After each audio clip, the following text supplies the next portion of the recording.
Ndërron jetë në moshën 86 vjeçare regjizori i shquar shqiptar Piro Milkani. Ka ndëruar jetë në moshën 86 vjeçare regjizori i shquar shqiptar Piro Milkani, një nga figurat më të rëndësishme të kinematografisë shqiptare.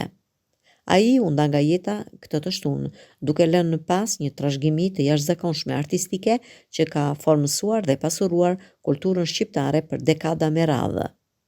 Njoftimi u bë në rrjetet sociale nga djali i tij Eno Milkani. Në postimin e bërë disa minuta më parë, Eno njofton lajmin e ndarjes nga jeta të babait duke shkruar: "Iku babai, shoku dhe kolegu im." Piro Milkani lindi më 7 nëntor 1932 në Korçë dhe studioi në Akademinë e Arteve në Prag, një nga shkollat më të njohura të kinematografisë në Europën lindore. Pas kthimit në Shqipëri, ai u bë një nga pionierët e kinematografisë shqiptare dhe bashkëthemelues i Kinostudios Shqipëria e Re. Gjatë karrierës së tij, Milkani realizoi dhe kontribuoi në mbi 30 filma artistik dhe dokumentar. Ndër veprat më të njohura të tij janë filmat Njeriu me top, Nga dënimi mbi vdekjen, Unë e dua erën dhe Historiani dhe Kameleoni.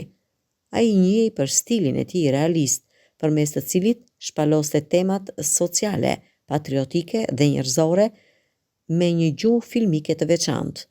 Përveç kontributit si regjisor, Milkani ka qenë edhe pedagog dhe drejtues në institucione kulturore, duke ndihmuar në formimin e brezave të rinj të kineastëve shqiptar.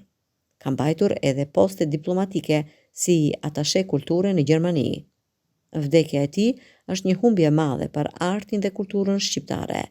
Trashëgimia e tij do të jetojë përmes filmave që vazhdojnë të frymëzojnë dhe edukojnë edhe sot. Ngushëllime familjes, miqve dhe gjithë komunitetit artistik.